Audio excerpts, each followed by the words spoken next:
श्री राम शर्मा आचार्य जी के कई लेख आप लोगों ने पढ़े होंगे और हिमालय से संबंधित उनके लेख तो कहना ही नहीं, बहुत ही आश्चर्यजनक होते हैं। तो इस वीडियो में मैं आपको जो बताने जा रहा हूं वो हिमालय में अमर आत्माओं का रहस्य है और ये अखंड ज्योति में दिसंबर 1970 में प्रकाशित हुआ था। आशा करता हूं कि यह भी लेख आप लोगों को बहुत पसंद आएगा और आप लोगों से एक विनम्र निवेदन है कि अगर आपको पसंद आता है तो ज़्यादा से ज़्यादा लोगों तक शेयर करें ताकि हम श्री राम शर्मा आचार्य जी के लेख दुनिया के सभी लोगों के बीच पहुंचा सकें। तो मैंने अपनी तरफ से जो हो सकता था मैंने किया। अब आगे आपकी बारी। तो आइए हम चलते हैं हिमालय में अमर आत्माओं का रहस्य पर। पश्चिमी कमान के सैनिक कमांडेंट श्री LP फेरेल एक बार कुमाऊं नरेश के साथ हिमालय की यात्रा पर गए। बात लगभग 1940 की है। तब यहां अंग्रेजों का शासन था। एक उच्च पदाधिकारी होते हुए भी उनकी धर्म में बड़ी आस्था थी।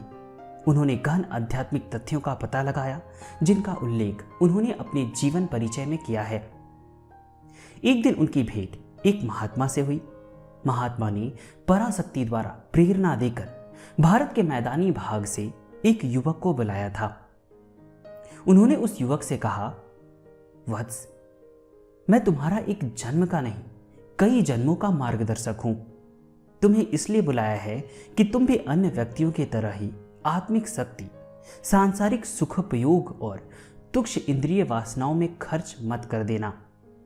भारतवर्ष का आध्यात्मिक जागृति के लिए मैं तुम्हें सदैव से ही तपाता चला आ रहा हूं। अब भारत में स्वर्ण युग आने वाला है। उसके लिए लोगों को आध्यात्मिक, धार्मिक एवं नैतिक शिक्षण का काम तुम्हें करना है। इसके लिए तुम्हारे अंदर जो शक्ति जागृत होगी उसके लिए पहले साधना करनी पड़ेगी। तुम्हें उन साधनाओं की जानकारी के लिए ही यहां बुलाया है। इस घटना का उल्लेख करते हुए श्री फेरेल लिखते हैं कि युवक ने प्रश्न किया, भगवान, मेरी बुद्धि पर अज्ञान का पर्दा चढ़ा है। मैं कैसे जानूं कि आप मेरे बहुत समय से मार्गदर्शक रहे हैं? इस पर महात्मा ने एक प्रयोग दिखाया, ठीक चलचित्र की भांति। वह चित्र मैंने स्वयं देखा। महात्मा ने किसी अज्ञात शक्ति से ऐसा किया। वह चित्र देखकर मुझे ऐसा लगा कि इन महात्मा की आयु 1000 वर्ष भी हो सकती है, बल्कि इससे भी अधिक हो सकती है। उनकी शारीरिक बनावट में क्रमशः अंतर होता गया था, जिससे पता चलता था कि इन्होंने कई बार स्थूल शरीर का कायाकल्प किया है। यह सब मैं उनकी कृपा से ही जान पाया।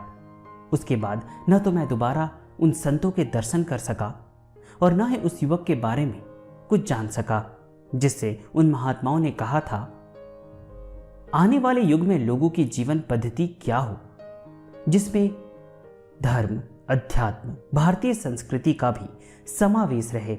इसका तुम्हें मार्गदर्शन करना है। योगी की आत्मकथा के परिच्छेद 34वें सुप्रसिद्ध भारतीय योगी श्री श्यामाचरण लाहिड़ी के जीवन की घटना का भी एक ऐसा ही उल्लेख है जिससे पता चलता है कि उन्हें भी किसी हिमालयवासी महात्मा ने आत्म प्रेरणा से बुलाकर योग विद्या सिखाई जिससे योग को नष्ट होने से बचाया जा सके। मैं आपको यहां बता देना चाहूंगा कि ऑटोबायोग्राफी ऑफ अ योगी में महाअवतार बाबा जी लाहिड़ी महाशय से मिले थे और उन्होंने 1861 में क्रिया योग की दीक्षा उन्हें दी थी। अगर आप लाहिड़ी महाशय का क्रिया योग क्या है इसके बारे में जानना चाहते हैं तो इस पर मैंने ऑडियो बुक भी बनाया है। डिस्क्रिप्शन में आपको सारे लिंक मिल जाएंगे। और अगर आप हिमालय के अदृश्य ज्ञानगंज के बारे में ज़्यादा जानकारी प्राप्त करना चाहते हैं तो जिनके कारण हमें ज्ञानगंज के बारे में पता चला, श्री विशुद्धानंद परमहंस जी, उनका मैंने जीवनी भी बनाया है, वो भी आपको डिस्क्रिप्शन में मिल जाएगा। उस लिंक से आप प्राप्त कर सकते हैं और योगी कथामृत भी मेरी आवाज़ में आप सुन सकते हैं। तो आइए हम लेख के ऊपर आते हैं। कुछ दिन पूर्व कल्याण में एक साधु की हिमालय के दुर्लभ प्रांतों की यात्रा का वर्णन छपा था। वर्णन अति रंजित जैसा था। उसमें यह बताया गया था कि उसने हिमालय में महाभारत काल के मनुष्यों को समाधिस्थ देखा है। वहां अग्नि धूनियां जल रही है, बरगद के वृक्ष खड़े हैं, वहां का दृश्य बिल्कुल ऋषि आश्रमों जैसा आज भी है। यह श्रद्धा पोषित घटनाएं कही जा सकती है, पर पिछले दिनों एवरेस्ट पर चढ़ने के जितने भी अभियान हुए हैं उन सब में एक प्रश्न चिन्ह हिम मानव का उभरा है, जिसे येती भी कहते हैं। ऊंचे चढ़ने वाले पर्वतारोहियों में से प्राय सभी ने या तो हिम मानव की आकृति अथवा पैरों के निशान देखे जाने का जिक्र किया है, किंतु इस हिम मानव के संबंध में अब तक कोई सुनिश्चित जानकारी नहीं दे सका। प्रश्न अब भी रहस्यमय बना हुआ है। शिव, भैरव, हनुमान, अश्वत्थामा आदि प्राचीन देवी देवताओं और सिद्ध महापुरुषों के अमर होने का उल्लेख भारतीय धर्म ग्रंथों में बहुतायत से मिलता है। कल्कि पुराण में एक आख्यायिका आती है, जब कल्कि भगवान ने देखा कि सारा संसार काम, क्रोध, लोभ, मोह, मद, मत्सर आदि विकारों में अकंठ डूबा पड़ा है, आत्माओं का प्रकाश नष्ट हो चुका है, तो उन्होंने अज्ञानांधकार में भटकते लोगों के उद्बोधन और उन्हें स्वर्ग और बंधन मुक्ति का मार्ग दिखाने का निश्चय किया। अंधकार बड़ा गहरा था। लौकिकता, भौतिकता और इंद्रिय वासनाओं से सारा संसार बुरी तरह जकड़ा हुआ था। कल्कि भगवान ने महाअंधकार में डूबे विश्व को जगाने के लिए जो शक्ति चाहिए उसमें कमी अनुभव की। तब उन्हें उनके गुरु परशुराम ने हिमालय बुलाया और जहां स्वयं उन्होंने तप किया था वहां तप कराकर उनमें उस प्रचंड शक्ति का जागरण कराया जो युग परिवर्तन के लिए अनिष्ट थी। भगवान परशुराम का जन्म कई सतयुगों से पूर्व वैदिक युग का है। कलयुग में भी उनकी उपस्थिति उनकी अमरता का घोतक है और इस बात का घोषणा पत्र भी है कि उन जैसी अमर आत्माएं अभी भी हिमालय में हैं।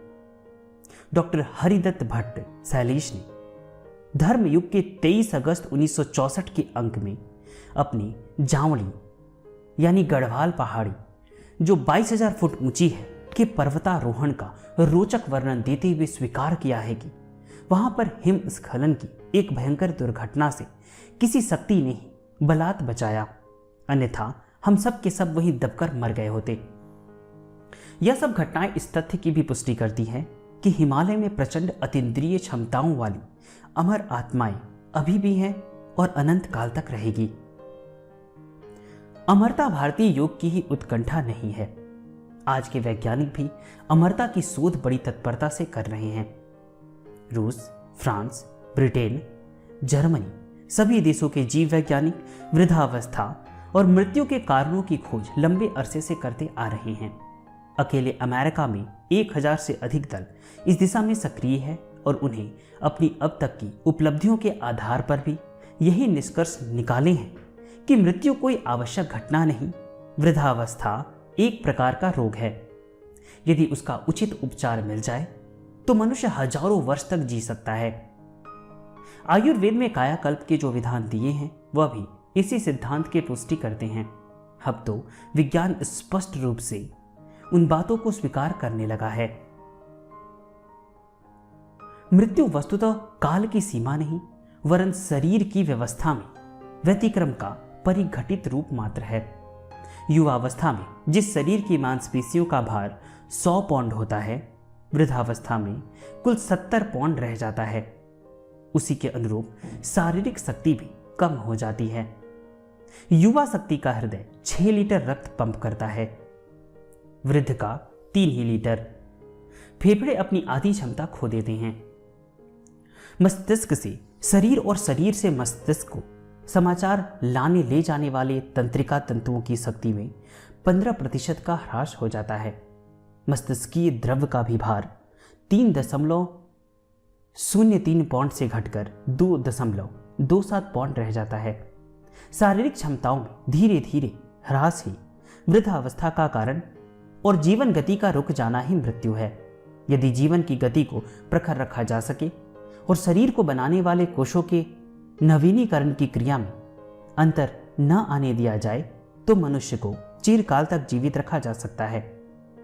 जीवन तत्व यानी जीन्स अमर पदार्थ हैं। यदि वह नष्ट नहीं होता तो शरीर के नष्ट होने का कोई कारण नहीं होना चाहिए। यह तो हमारी जीवन पद्धति का दोष है कि हम अपने जीवन प्रवाह को कमजोर बनाकर शरीर को भी कमजोर बना डालते हैं। आयुर्वेद पर दृष्टिपात करने से पता चलता है कि प्राचीन काल के ऋषि मनुष्यों ने उन पौधों, जड़ी बूटियों, फलों और रसायनों का पता लगा लिया है जो शरीर के स्थूल कोशों को निरंतर बदलते रहने में सहायक होते हैं। यह बात अब विज्ञान भी मानता है और विज्ञान जगत का यह एक बहुचर्चित मुहावरा बन गया है कि मनुष्य आहार नहीं खाता, आहार स्वयं मनुष्य को खाता है। हमारा स्थूल शरीर रक्त से पोषण पाता है। रक्त नाड़ियों के रूप में सारे शरीर को ऑक्सीजन देता है। ऑक्सीजन और दूसरे नर्व्स फ्लूइड ही शरीर में चेतना का संचार करते हैं। यह सब भावनाओं द्वारा होता है। विचार और भावनाएं ही शरीर में हार्मोन्स का स्राव करती है या हार्मोन्स ही शरीर की सारी गतिविधि का नियंत्रण करती है।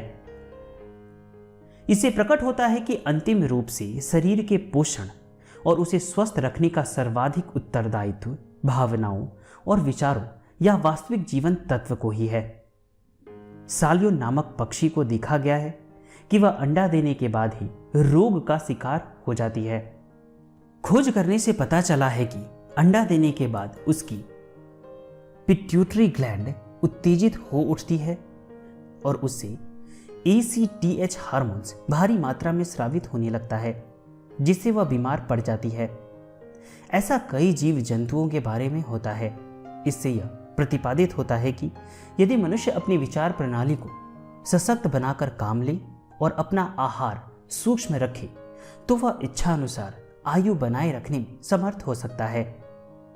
विचार नियंत्रण प्रणाली का अभी तक पाश्चात्य वैज्ञानिक ज्ञान नहीं कर सके। अपनी भावनाओं में क्या ऐसी भी शक्ति है कि वे आकाश में तैरते हुए जीवन प्रवाह यानी जीन्स को बिल्कुल शुद्ध रूप में ग्रहण कर सके? यह विद्या अभी केवल भारतीय योगी जानते हैं, पर अब वैज्ञानिक भी उसकी पुष्टि करने में लगे हैं। उदाहरण के लिए सन 1929 में स्ट्रॉसबर्ग के कुछ जीव वैज्ञानियों ने बत्तखों पर जीन्स बदलने का प्रयोग किया। कैम्बेल और पेकिस जाति की 2 बत्तखें चुनी गई। एक के DNA यानी कोष का पैडीनुमा वह सूक्ष्म भाग जिसमें जीवन रहता है, दूसरे के पहले में प्रवेश कराए। इससे दोनों के रंग में परिवर्तन दिखाई देने लगा। कुछ ही दिन में कैम्बेल का खाकी रंग पेकिस में उभरने लगा और कैम्बेल की गर्दन श्वेत पड़ने लगी। विज्ञान ऐसे थोड़े प्रयोग कर सकता है। 1-2 गुणसूत्र बदल लेना सफलता की प्रारंभिक सीढ़ी है। 10 अरब मनुष्य के प्रजनन कोशों में न्यूक्लियोआइडों के लगभग 10 अरब जोड़े होते हैं। प्रत्येक जोड़े में 46 गुणसूत्र। अभी इनमें परिवर्तन करके मनुष्य के स्वभाव में ही परिवर्तन करना कठिन हो रहा है। अभी तो शरीर में कुछ ऐसे कोष हैं जो एक बार बनने के बाद कभी भी बदलते नहीं। उन्हें स्वस्थ रखे जाने का प्रश्न तो और भी टेढ़ा है। विज्ञान को वहां तक पहुंचने में लंबा समय लग सकता है, पर योग विज्ञान और भारतीय रसायन पद्धति में वह ज्ञान पहले से ही विद्यमान है। यदि उसे खोजा जा सके तो मनुष्य को इच्छा अनुसार जीवित रख सकना कोई कठिन बात नहीं, जैसा कि हिमालय के उपरोक्त उदाहरणों से स्पष्ट है। यह सब कठिन साधनाओं के अतिरिक्त उपयुक्त वातावरण पर भी निर्भर है। अनेक वैज्ञानिकों ने उसके लिए ऐसे तापमान की आवश्यकता बताई है जो 0 से भी कम है। स्पेस ओडिसी में श्री क्लार्क ने भी लिखा है कि 200 से 400 वर्षों में पूरी होने वाली अंतरिक्ष यात्राओं में मनुष्य को सुषुप्त रखकर उन्हें लंबी आयु प्रदान करने में 0 तापमान से कम तापमान आवश्यक होगा।